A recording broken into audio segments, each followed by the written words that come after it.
అయిపోయినాయి. అక్కడనే మీరు వస్తున్నారు, అక్కడనే మన పిల్లలు ఆడుకుంటున్నారు. ఇంకా వాళ్ళ ఆరోగ్యం ఏ విధంగా బాగుంటుంది మీరు చెప్పమని అడుగుతున్నా. నేను ఆ రోజు ఒక పని పెట్టాం. ఎక్కడైతే చెత్త ఉందో చెత్త నుంచి సంపద సృష్టించే కార్యక్రమానికి శ్రీకారం చుట్టాం. చెత్త నుంచి కరెంటు ఉత్పత్తి చేయడం. ఒకవేళ ఎక్కువ చెత్త లేకపోతే, వైబిలిటీ లేకపోతే గ్రామీణ ప్రాంతాల్లో ఇలాంటి చెత్త నుంచి సంపద సృష్టించేది కాంపోస్ట్ ఎరువులు క్రియేట్ చేయడం, ఆ కాంపోస్ట్ ఎరువుల్ని మళ్లీ పంటలకు ఉపయోగించడం, ఇలాంటి కార్యక్రమాలు చేసి ఎక్కడ కూడా చెత్త కూడా వేస్ట్ చేయకుండా మళ్ళా అవసరమైతే రీసైక్లింగ్కి వెళ్ళాం. ఇప్పుడే ప్రసాద్ గారు కొన్ని విషయాలు చెప్పారు. మామూలుగా చెత్తలో మనం చూస్తే పొడి చెత్త, తడి చెత్త ఇవన్నీ కూడా మనం వేస్తున్నాం. దాన్ని సెగ్రిగేట్ చేసి రీసైక్లింగ్ పంపించాల్సిన అవసరం ఉంది. అవసరమే డెబ్రీస్ మనం కొట్టి గోడలన్నీ కూడా ఇచ్చేసినప్పుడు అది ఎంత ఎత్తకపోయి రోడ్డు మీద వేస్తే ఆ రోడ్డు అంతా కూడా అధ్వానంగా ఉండే పరిస్థితి వస్తుంది. అందుకని ఇవన్నిటికి కూడా ఒక సొల్యూషన్ ఇచ్చాం, పరిష్కార మార్గం చూపించాం. స్వచ్ఛాంధ్రప్రదేశ్ స్ఫూర్తితో మనం ముందుకు పోయాం. మీరు చూస్తే వారు చల్లపల్లిలో ఓడిఎఫ్ చేశారు. రాష్ట్రం మొత్తం మీరు చూస్తే 2,43,612 వ్యక్తిగత మరుగుదొడ్లు కట్టి 8,124 కమ్యూనిటీ టాయిలెట్లు కట్టి, టాయిలెట్లు కూడా చాలా నీట్ గా కట్టి, అవసరమైతే ఒక 4-5 రూపాయల టికెట్ కూడా పెట్టి మిస్యూజ్ చేయకుండా ఎక్కడికక్కడ టాయిలెట్స్ అన్ని నిర్మాణం చేసి 110 మున్సిపాలిటీలో రాష్ట్రాన్ని ఓడిఎఫ్ రాష్ట్రంగా చేసిన ప్రభుత్వం తెలుగుదేశం ప్రభుత్వం ఆ రోజుల్లోనే. అలాంటి ఓడిఎఫ్ చేసినాక ఓడిఎఫ్ ప్లస్కి వెళ్ళాలి. అక్కడే సమస్యలు క్రియేట్ చేశారు. ఈ రోజు ఈ విధంగా చెత్త చూస్తే రాష్ట్రం మొత్తం 85 లక్షల మెట్రిక్ టన్నులు కుప్పలు కుప్పలుగా, గుట్టలు గుట్టలుగా చెత్తంతా పేరకపోయింది. నేను ఇప్పుడే మా మంత్రిని అడిగా, నారాయణ గారు ఎన్ని రోజులు పడుతుందని అడిగా. సార్ 2 ఏళ్లు పడుతుంది అన్నాడు. 2 ఏళ్లు పడితే మనం పనిచేసినట్టు కాదు. 365 రోజుల్లో మొత్తం చెత్తంతా క్లీన్ చేసే బాధ్యత మీకు అప్పచెప్తున్నానని నారాయణ గారికి ఇప్పుడే ఆదేశాలు ఇచ్చాను. అంటే గడిచిన ప్రభుత్వం పేర్చిన చెత్త ప్రభుత్వం 85 లక్షల మెట్రిక్ టన్నులు ఇంకా మిగిలింది. మీకు కోపం రాలా? ఇంకా వాళ్ళు సిగ్గు లేకుండా రోడ్డు మీద మాట్లాడుతూ ఉంటారు. అందుకే ఆ రోజు చెప్పా, ఎన్నికల కంటే ముందు చెత్త ప్రభుత్వం అని. చెత్త మీద పన్నేశారు కానీ చెత్త మాత్రం తొలగించలేదు. ఇంకా ఒక మాట చెప్పాలంటే ఎంత చెత్త ప్రభుత్వం అంటే చెత్త తొలగించకుండా చెత్త మీద పన్నేసి కావాలని ఆ చెత్త తీసుకొచ్చి మన షాపుల ముందు వేసే పరిస్థితికి వచ్చారు. అందుకే నేను ఒక మాట చెప్పాను, చెత్త మీద ప్రభుత్వం వేయడం కరెక్ట్ కాదు. అందుకే ఈ రోజు అనౌన్స్ చేస్తున్నా, ఎక్కడ కూడా చెత్త మీద పన్నేయడానికి వీలు లేదు, రద్దు చేస్తున్నాం. ఈ రోజు నుంచి ఎక్కడ కలెక్ట్ చేయొద్దని మా మంత్రులకు వాళ్ళకి ఆదేశాలు ఇస్తున్నాను. నెక్స్ట్ కేబినెట్ లో పెట్టి అది కూడా ఆర్డర్స్ కూడా ఇష్యూ చేస్తాం. ఎక్కడ ఇది కలెక్ట్ చేయమని చెప్పి కూడా నేను మీకు తెలియజేస్తున్నా. గ్రామీణ ప్రాంతాల్లో 41,50,000 మరుగుదొడ్లు కట్టాం.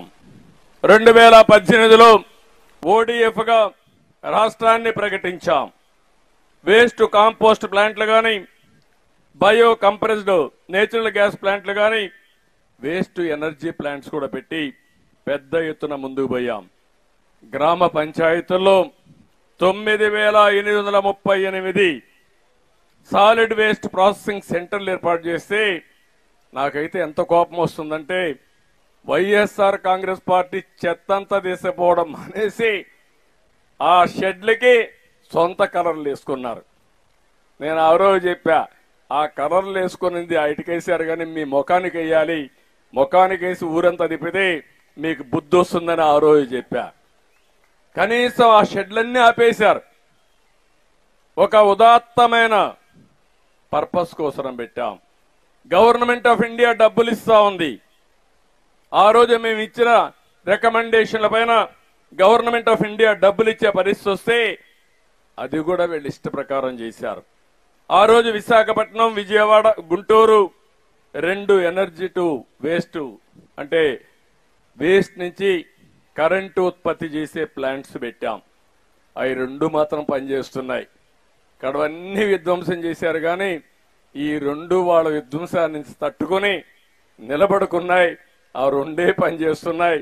ఇప్పుడు మా మంత్రిని అడిగాను, భవిష్యత్తులో చెత్త రోడ్డు మీద ఉండడానికి వీలు లేదు. అవసరమైతే ఎన్ని ప్లాంట్లు పెట్టాలి, ఎంత ఖర్చు అవుతుంది, మామూలుగా చెత్త నుంచి కరెంటు తీయాలంటే కొంచెం ఖర్చు ఎక్కువ అవుతుంది.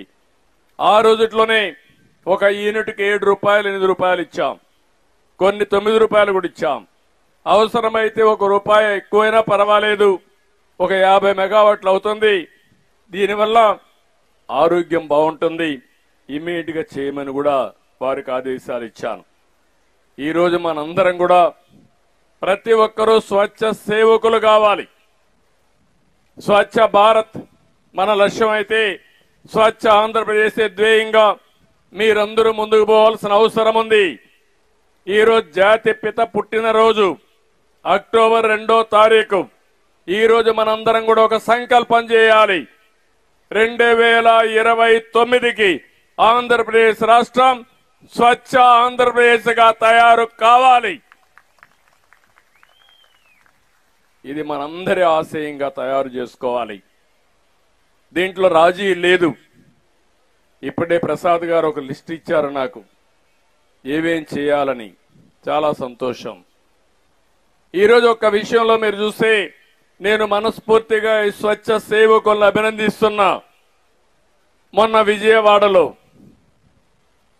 గత పాలకులు చేసిన పాపాలు ప్రస్తుతం ప్రజలకు శాపాలుగా మారిపోయినాయి. మామూలు కాదు.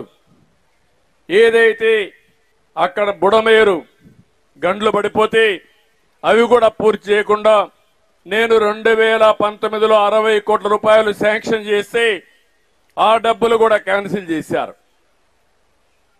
అకాల వర్షాలు వచ్చాయి, ఎప్పుడు రాని వర్షాలు వచ్చాయి.